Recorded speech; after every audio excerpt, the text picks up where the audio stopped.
maanta waxaan idiin sheegayaa habka ugu fiican ee lagu hagaajiyo ku hadalka luqadda Ingiriiska. Habkan waxaa la yiraahdaa shadowing technique. Kusoo dhawow muuqaal yar oo kooban oo aan kaga hadlayno waa maxay shadowing practice iyo meelaad ku samayn karto shadowing practice. Sidoo kale faa'iidooyinka uu leeyahay shadowing practice markaad baranayso luqadda Ingiriiska iyo waxyaabo badan oo aanad ka ogeyn shadowing practice-ka. Horta ma ogtahay in shadowing practice-ku yahay waxa kaliya ee kaa caawin kara inaad Englishta ugu hadasho sida dadka native speakers-ka ah. Sidoo kale muuqaalkan gudihiisa waxaan kugula wadaagayaa application aad ku samayn karto shadowing practice. Sidoo kale listening-kaaga aad ku horumarin karto. Sidoo kale reading-kaaga aad ku hagaajin karto. Please fadlan marka hore intaan muuqaalka u gudagelin YouTube channel-keena subscribe noo saara, sidoo kale muuqaalka like saara, hana ilaawin inaad share gareysaan. Horta marka koowaad shadowing practice waa maxay?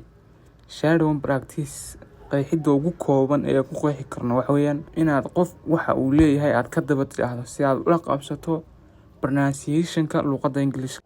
Sidoo kale waxaan dhihi karnaa waa inaad qof cantisho, yacni wuxuu qofku leeyahay aad ka daba tiraahdo.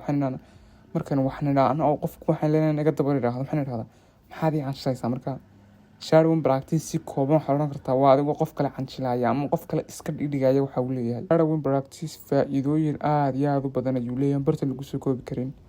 Faa'iidada ugu weyn uu leeyahay laakiin waxa weeyaan inaad barato pronunciation-ka erayada iyo sida lagu dhawaaqayo. Sababtoo ah markaan ku leeyahay waa in faa'iidadiisa ugu weyn waxa weeyaan inaad barato erayada sida lagu dhawaaqayo.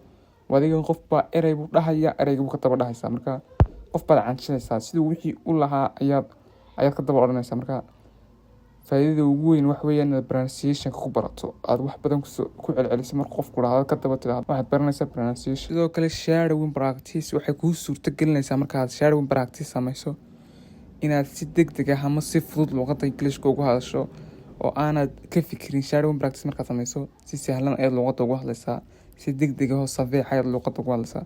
marka shadowing practice sidoo kale wuxuu kaa caawin karaa inaad si fudud luqadda ugu hadasho oo aanad ka fikirin markaad tiraahdo hadal. Sidoo kale shadowing practice waxay kaa caawin kartaa fahamka dhageysiga. markaad samayso shadowing badan wax badan ayaad fahmaysaa. Kaalay la daawo muuqaalka yar kooban si aad u aragto sida loo sameeyo shadowing practice.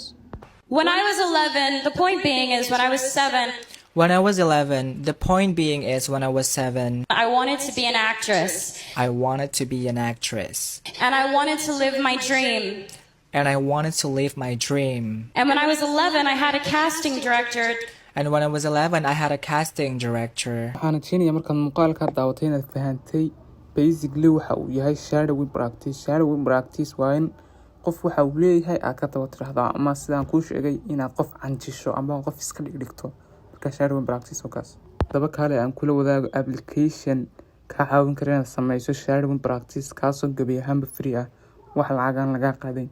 App Store iyo Play Store waad ka heli kartaa. waxaa kusoo dhawaada muuqaalka qaybtiisa labaad. marka ugu horeysa si aad la soo degto application-kan tag App Store-kaaga ama Play Store-kaaga. xagga search-ka waxaad ku qortaa Playlingo. application-ka Playlingo la yiraahdaa. shadowing practice-ku aad iyo aad ugu fiican yahay. waa kan application-ku download baad oranaysaa.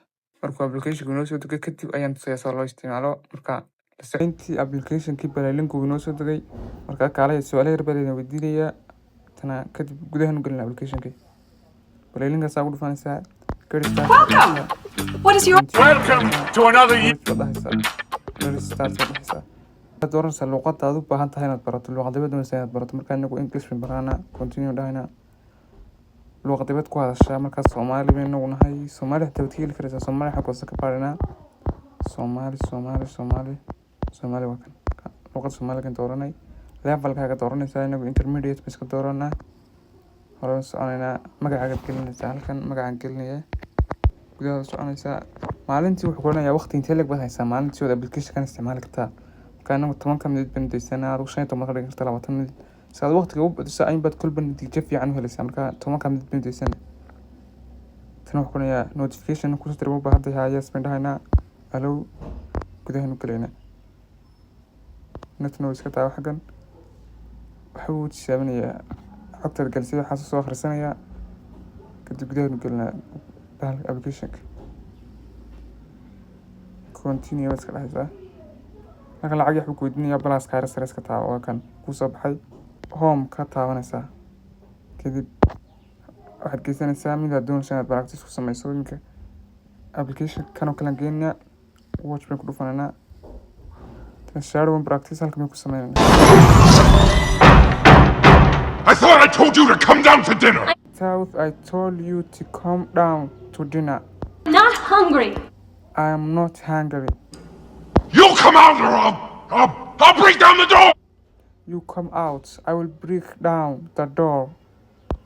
Master, I could be wrong, but that may not be the best way to win the girl's affection. Master, I could be wrong, but that may not be the best way to win the girl's affections. Please attempt to be a gentleman. Please attempt to be a gentleman. But she is being so difficult. But she is being so difficult. Marka waa hadaad wuxuu naga faa'iidayaa ilaahu inaad muuqaalka like noo saarto.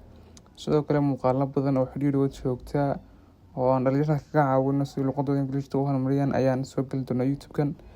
Marka aad iyo aad indhaha ugu haya.